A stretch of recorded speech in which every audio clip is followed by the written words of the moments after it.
Olá, tudo bem? Eu sou a Nina e esse é mais um Papo Reto, um programa de entrevistas idealizado pela Tapera Taperá, com o intuito de divulgar as propostas dos candidatos das eleições de 2020. E hoje nós estamos com o Quilombo Periférico e aqui representando o Quilombo temos a Elaine e o Júlio. Tudo bem com vocês? Tudo bem, oi, gente? Bom dia, tudo bem? Tudo ótimo.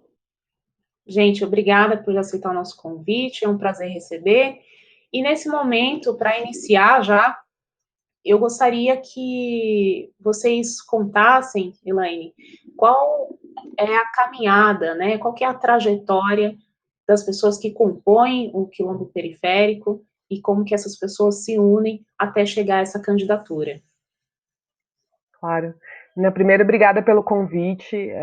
A Tapera é vizinha nossa ali na Uneafro. Eu sou da Uneafro Brasil, né? A gente está ali no mesmo vídeo prédio. E é uma felicidade poder trocar essa ideia com vocês. Bom, a gente somos todos candidatos que têm um lastro na militância do movimento social, né? Então a gente se conhece das lutas diárias da vida mesmo. Somos seis não, somos seis candidatos, né, a ocupar um cargo na Câmara dos Vereadores, numa mandata coletiva.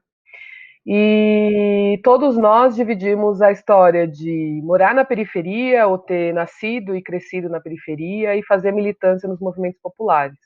Eu sou Elaine Mineiro, eu tenho 36 anos, eu faço militância, primeiro seguindo a família, né? Eu tenho uma família militante, minha mãe era uma grande liderança comunitária no bairro, meus irmãos também são militantes, e comecei a fazer militância também no movimento cultural. Então a gente integra, né, uma rede que é o Fórum de Cultura da Zona Leste, que construiu o movimento cultural das periferias, e a lei de fomento, né, a periferia. E assim todos os integrantes, né, dos coletivos também têm lastro no movimento social, né? O Júlio vai falar um pouquinho daqui a pouco sobre ele, mas também tem a Débora Dias, que é militante da Uneafra, coordenadora de cursinho. Ela foi uma aluna do cursinho da Uneafro, né? Então é uma pessoa que faz o cursinho e depois retorna para fazer militância dentro do movimento negro e no movimento por luta de educação popular. A gente tem o Alex Barcelos, que é da Solano Trindade, que é uma agência, né, que está dedicada à cultura na periferia, no Capão Redondo, e principalmente à discussão da economia solidária, né, e da economia da cultura nos territórios. Aí temos Samara Sóstenes, como ela mesma se descreve, é uma travesti, uma menina de quebrada também, que começa a se reconhecer enquanto travesti quando começa a fazer parte de uma ocupação, né? A Samara faz parte do movimento de moradia e mora numa ocupação na região central da cidade. E o Eric Ovelha, que é um companheiro também do movimento de cultura, ele atua no Bloco do Beco, no Jardim Ibirapuera, Zona Sul de São Paulo, e também trabalha como educador físico, e faz um trabalho com saúde da população periférica, né, tanto com idosos como com crianças.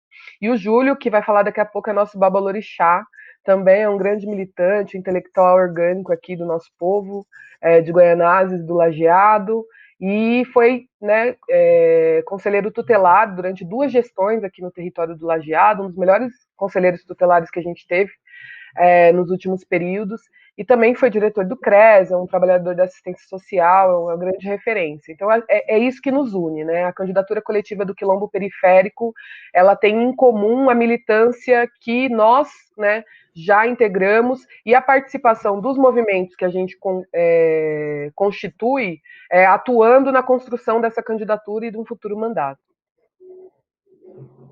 Muito obrigada, Elaine. Obrigada. E então a gente segue com o Júlio. E Júlio, a gente vai querer saber agora um pouquinho sobre as referências de vocês. Conte um pouquinho, se apresente também e fale um pouquinho sobre essas referências. Bom dia a todos e todas. É com muito prazer que estamos aqui. A nossa referência vem primeiro das nossas ancestralidades, né? Somos filhos e filhas de mulheres e homens da periferia da cidade de São Paulo, que doaram sua vida e que tiveram a sua vida a serviço da luta, a serviço da transformação social. Minha mãe, minha maior referência, minha grande ancestral, ela faleceu tem 2 anos. Ela era uma grande alorixá aqui na região de Guaianazes, Lajeado, uma grande mulher de luta. Meu pai, ainda vivo, é minha referência, né? Ele foi um homem que começou muito cedo a trabalhar, porque o racismo, no início do desenvolvimento do capitalismo, vamos pensar aí a década de 50, 60, né? Colocava as famílias pretas em condição de vulnerabilidade. Meu pai começou a trabalhar com 12 anos de idade. Meu avô era mineiro, a minha bisavó, por parte de pai, que era uma mulher baiana, altiva, enfim. A ancestralidade primeiro vem deles. E vem dos que vieram antes deles. Né? Meu tataravô, meus antepassados, as pessoas que resistiram, denunciaram o racismo, né? Malês, enfim. E na contemporaneidade nós temos referências vivas, históricas, importantes para o movimento negro, que subsidiam a nossa direção política. Conceição Evaristo, Douglas Belchior, companheiros que a gente tem um grande respeito, uma grande referência. E os intelectuais, como Angela Davis, Clóvis Moura, Tristan Fernandes, os contemporâneos, né, também nos dão direção do enfrentamento do racismo. Silvio de Almeida, Jamila Ribeiro, enfim, Carla Cotirene. Né, nós temos uma infinidade, Milton Santos, de intelectuais negros que também subsidiam e nos dão força a continuar lutando e resistindo e enfrentando o racismo institucional e estrutural na contemporaneidade.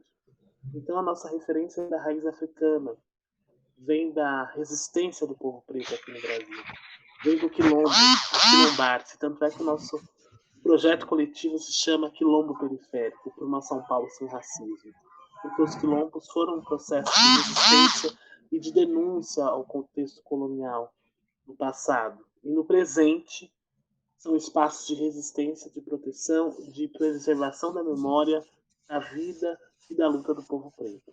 Então, as nossas referências são das ruas, são dos movimentos, são dos quilombos, são dos terreiros, são das escolas de samba, são de todas as resistências pretas que, dentro de um processo histórico, a população negra vem resistindo ao genocídio, ao feminicídio e ao epistemicídio. Júlio, então, muito obrigada por compartilhar suas referências, né? E agora nós gostaríamos de conhecer quais são as propostas do Quilombo Periférico, se eleito.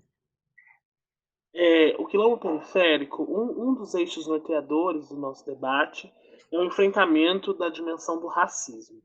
E o racismo estrutural que se manifesta na desigualdade socioeconômica da população negra exige que um executivo, ao propor leis, a fiscalizar o Estado, acompanhe as diversas políticas, entre elas a política de educação, saúde, assistência social, direitos humanos, aí o nosso compromisso na estruturação dos conselhos tutelares, no processo da construção de um plano municipal de enfrentamento do racismo na infância, da necessidade, no caso da assistência, de ampliação dos centros de desenvolvimento produtivo, centros profissionalizantes, com foco nas mídias sociais e nas novas tecnologias, justamente para trabalhar e desenvolver as potencialidades da nossa juventude preta, pobre e periférica. Outra proposta importante que nós temos é o acompanhamento efetivo da política de educação e a necessidade de implantação de escolas modelos específicas no debate étnico-racial.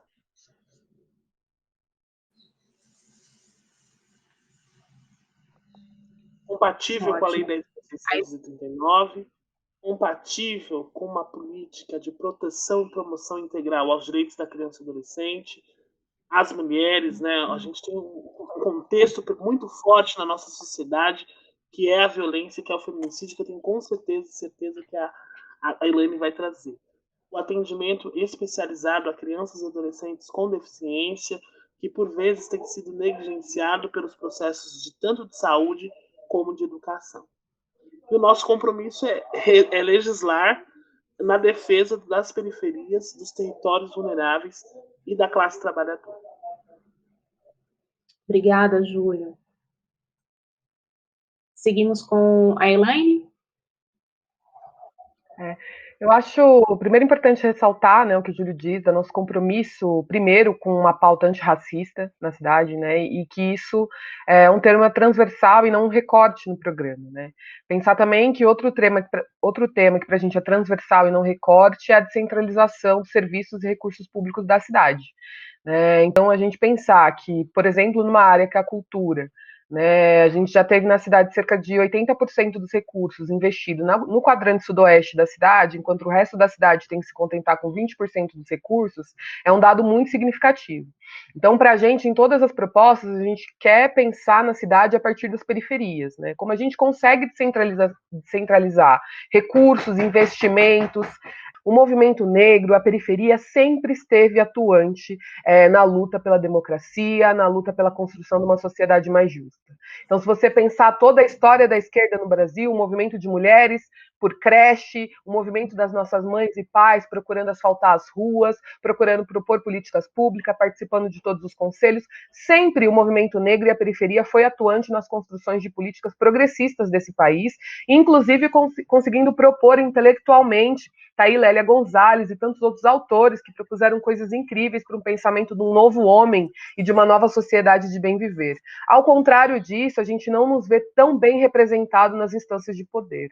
Então, esse é um momento em que o movimento negro e a sociedade inteira espera uma resposta do campo progressista para esse problema, que tem que ser enfrentado de frente e de maneira objetiva. Né? E é por isso que os nossos corpos se colocam à disposição nesse momento de cumprir essas tarefas políticas, e é com esse pensamento, né, progressista, anticapitalista, que a gente quer ocupar a política e a gente quer ocupar um espaço pensando também nos nossos corpos, no nosso gênero, na nossa cor e no nosso CEP.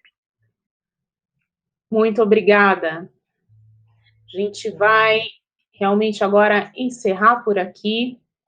E fica aqui o agradecimento do Papo Reto, da Tapera, e desejamos para vocês uma boa semana e uma boa campanha até o dia 15 de novembro.